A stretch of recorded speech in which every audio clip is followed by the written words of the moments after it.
오늘 말씀은 시편 135편입니다. 시편 135편 우리 한 목소리로 함께 읽도록 하겠습니다. 시작.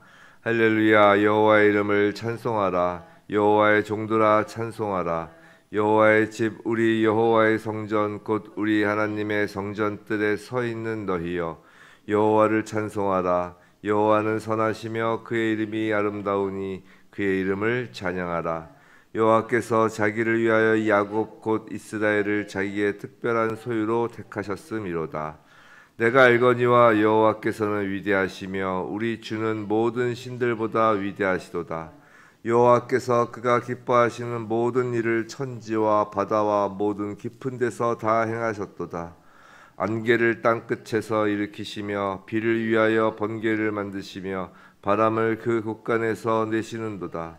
그가 애굽의 처음 난 자를 사람부터 짐승까지 치셨도다. 애굽이여 여호와께서 내게 행한 표적들과 징조들을 바로와 그의 모든 신하들에게 보내셨도다. 그가 많은 나라를 치시고 강한 왕들을 죽이셨나니 곧 아모리인의 왕 시온과 바산 왕 옥과 가나안의 모든 국왕이로다. 그들의 땅을 기업으로 주시되 자기 백성 이스라엘에게 기업으로 주셨도다. 여호와여 주의 이름이 영원하시리이다. 여호와여 주를 기념함이 대대에 이르리이다. 여호와께서 자기 백성을 판단하시며 그의 종들로 말미암아 위로를 받으시리로다. 열국의 우상은 은금이요 사람의 손으로 만든 것이라. 입이 있어도 말하지 못하며 눈이 있어도 보지 못하며 귀가 있어도 듣지 못하며 그들의 입에는 아무 호흡도 없나니 그것을 만든 자와 그것을 의지하는 자가 다 그것과 같으리로다. 이스라엘 족속아 여호와를 송축하라. 아론의 족속아 여호와를 송축하라. 레위 족속아 여호와를 송축하라. 여호와를 경외하는 너희들아 여호와를 송축하라.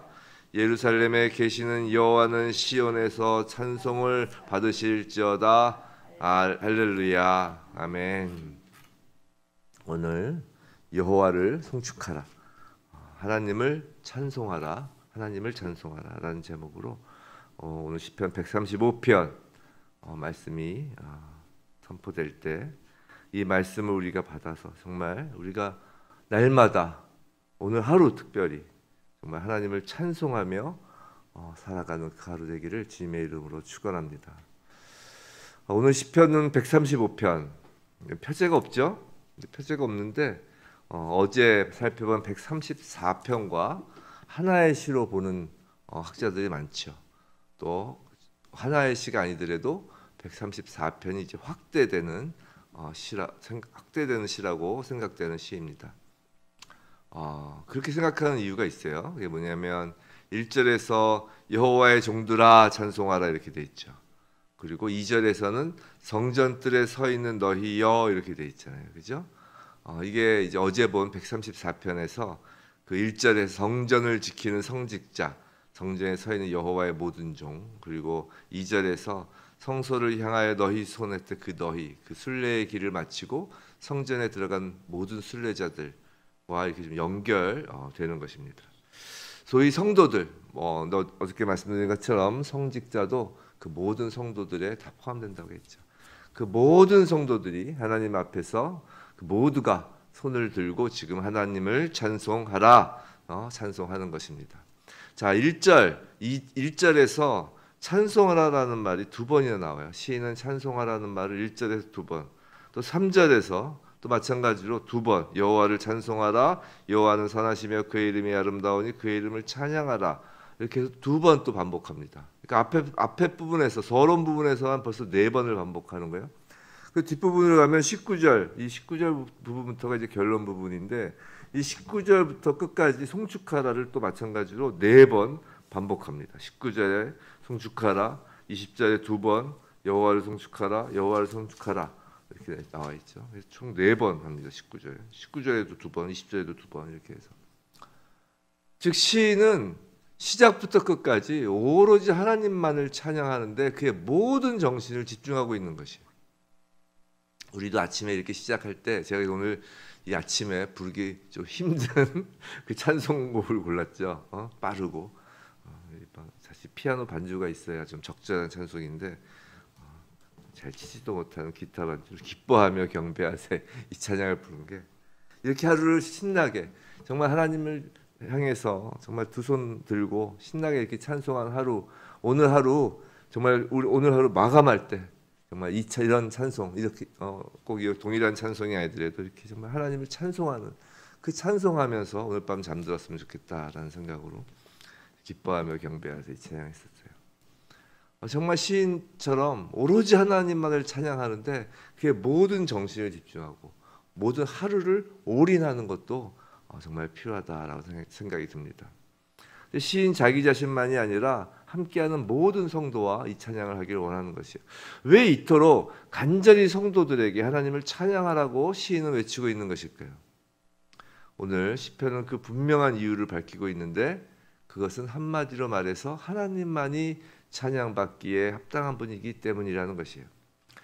시인은 이스라엘 백성에게 행하셨던 놀라운 섭리를 하나하나 기억해내면서 주님과 같은 분이 이 세상에 결코 없으며 그분만이 우리의 찬양과 경배를 받으시기 합당한 분이기에 그의 은혜를 입은 모든 주님의 공동체는 전심으로 하나님을 경배해야 할 것을 분명히 지금 고백하는 것입니다.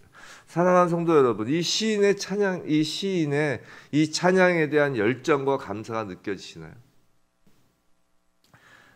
이 시인은 그 주님의 은혜를 깨달은 자마다, 그 하나님 사랑과 자비를 절감하는 자마다 우리 주님을 외치지 않고는 견딜 수 없는 그 마음이 심령 깊은 곳에서부터 이 시인의 마음에서부터 용솟음 치는 것이에요.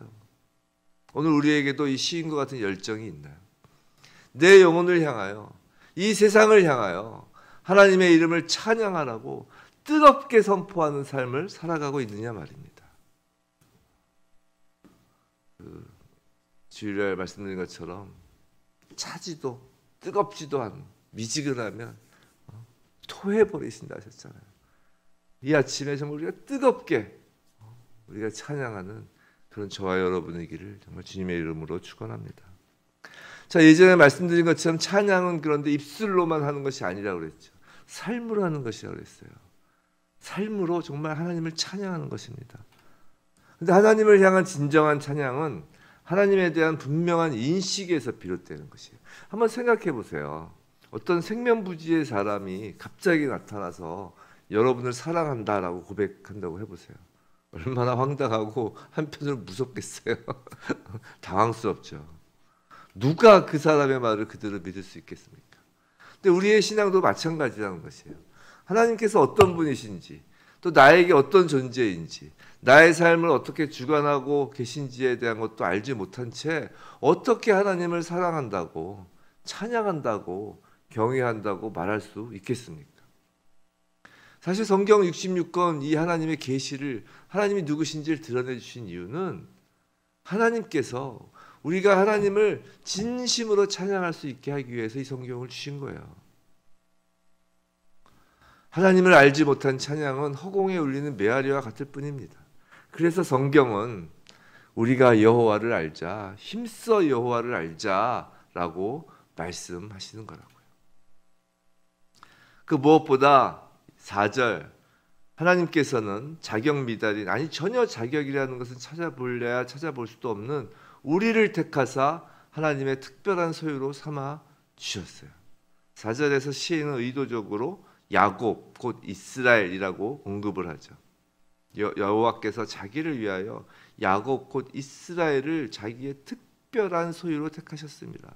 특별한, 거룩한 소유로 택하셨다는 것이에요. 시인은 의도적으로 야곱, 이스라엘을 언급하는 것이죠. 야곱은 아버지와 형을 속인 그 속이는 자라는 이름을 가진 자였잖아요. 하나님의 언약을 자신의 손으로 쟁취하려는 욕심 많은 사람이었습니다.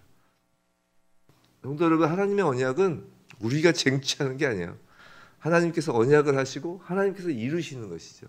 그렇기 때문에 하나님의 언약은 반드시 이루어지는 거예요.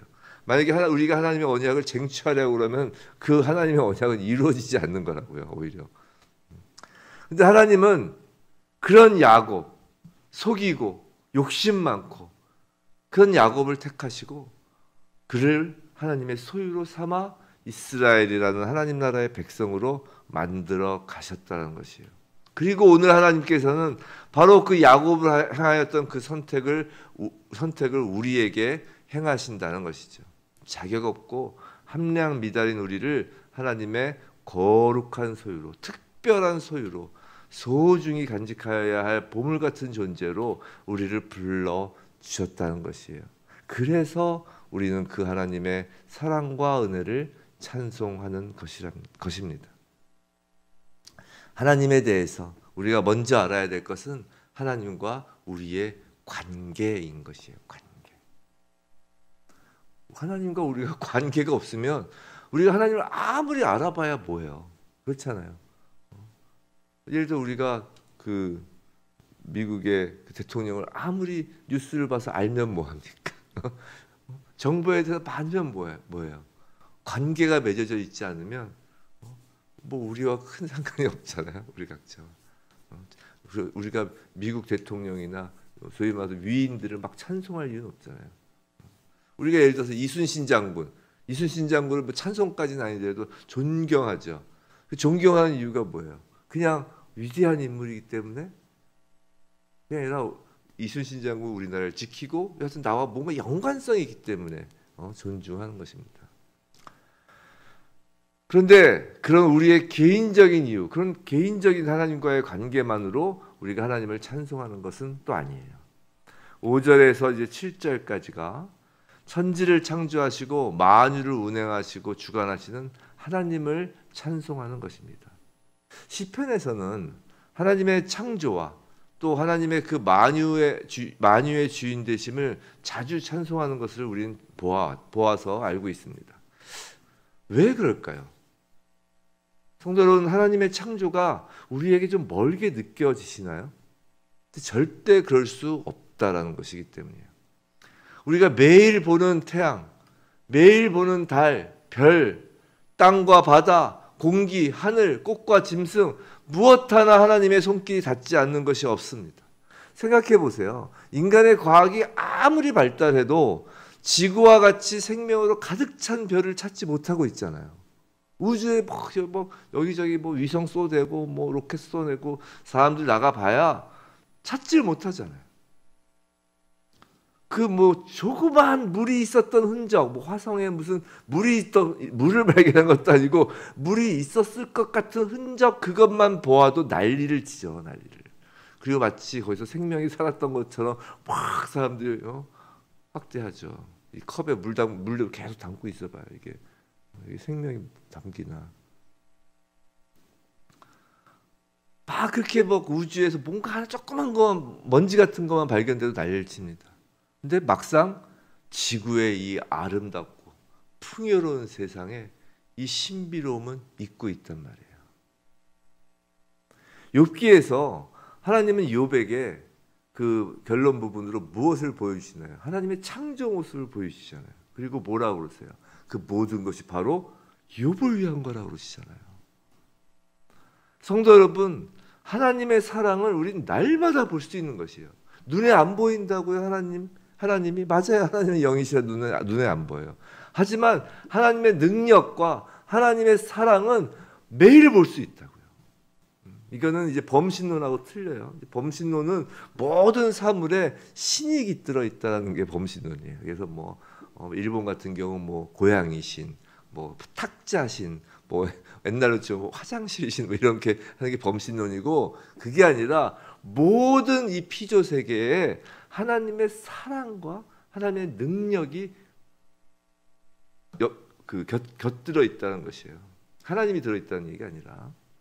범신론과는 다르죠. 우리는 이 피조 세계를 보면서 하나님의 위대하심을 그리고 하나님의 사랑을 보는 것입니다.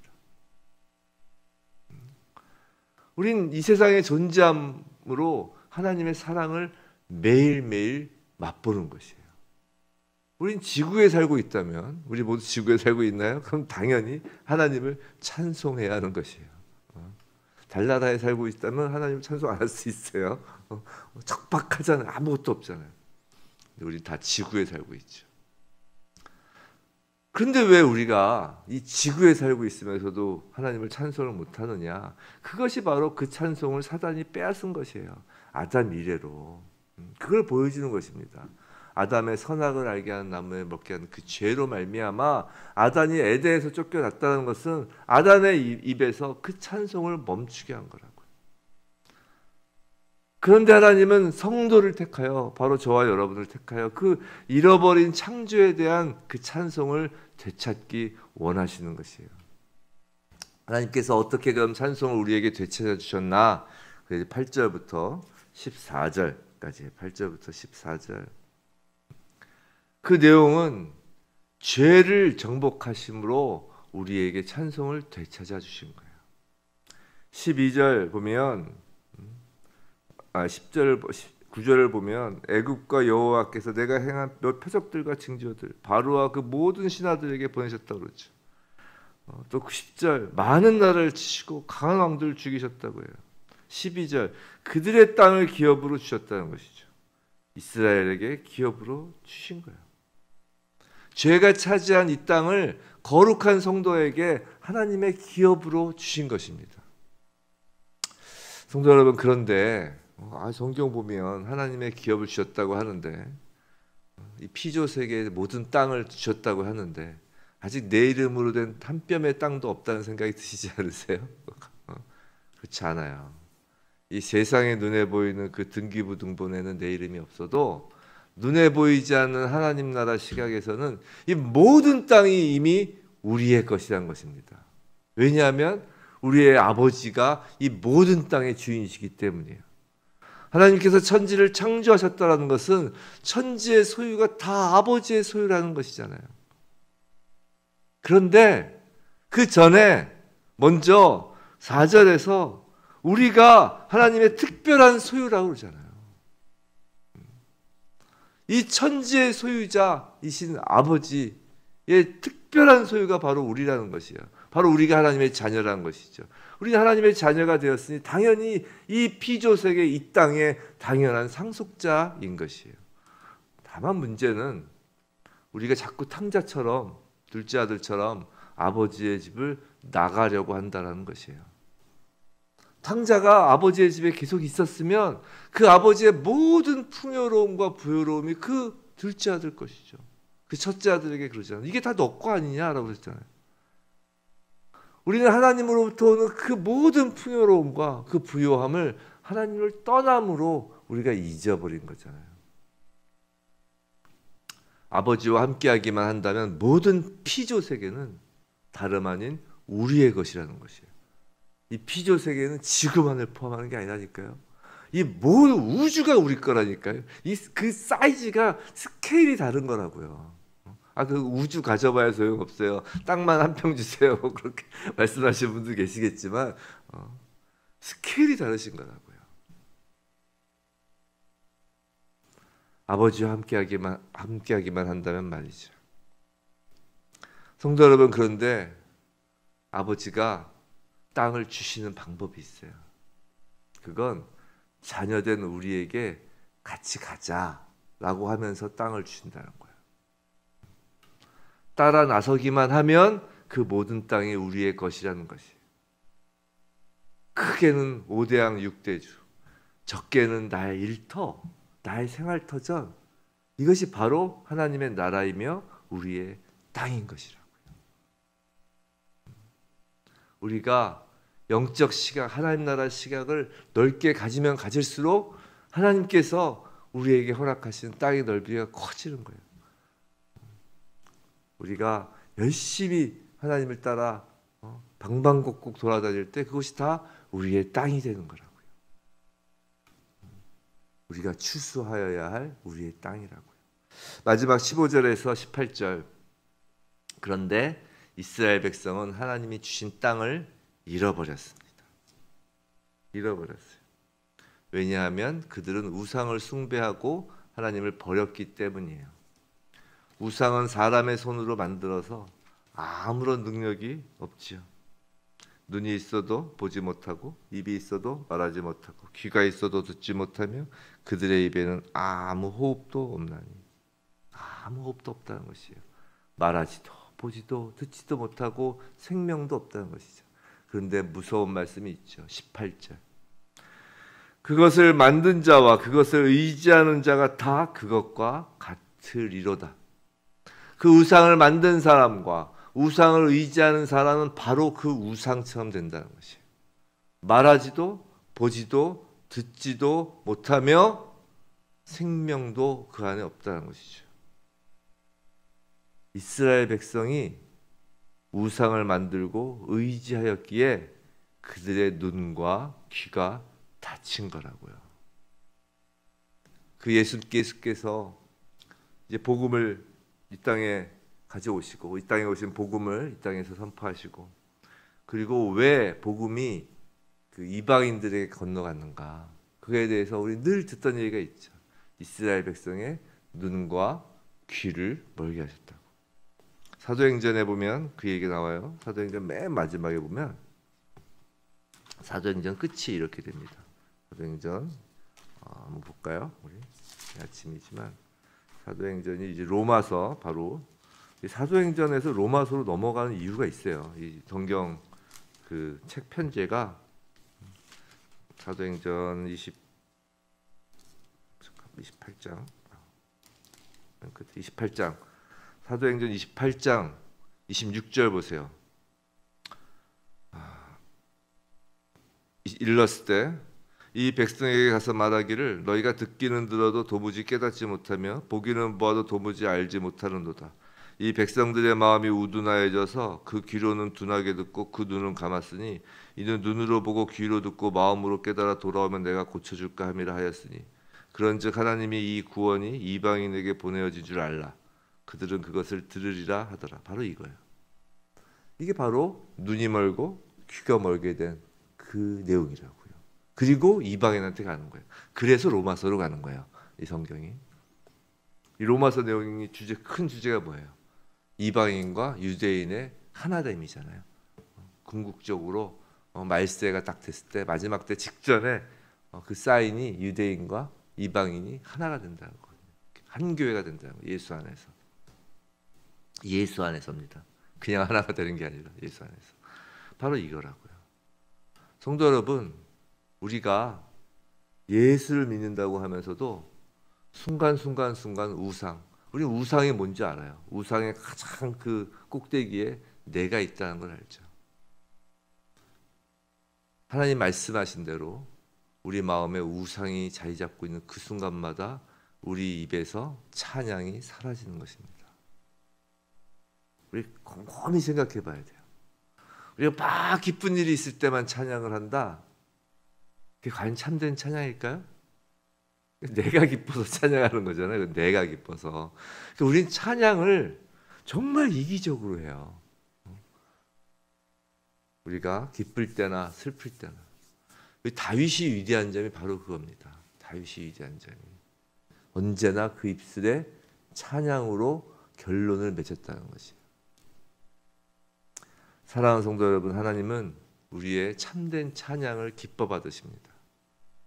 우리가 구원받을 자격이 없음을 인정하며 그것부터 시작하는 거예요. 우리가 자격 없음을 인정하며 내가 죄인임을 인정하며 또 창조주이시며 죄를 이기신 주님을 찬양하고 우리 주님 이외에 그 어떤 우상을 만들지도 의지하지도 않는 나 자신을 찬양하는 것이 아니라 진정 창조주 되시고 우리를 위하여 십자가에서 피 흘리신 우리 주님을 찬양한다면 하나님은 우리의 찬양을 기뻐 받으시고 그리고 우리의 이 하루가 정말 세상이 알지 못하는 정말 세상은 알 수 없는 그 기쁨 가운데 우리가 이 하루를 살아가게 되는 것입니다.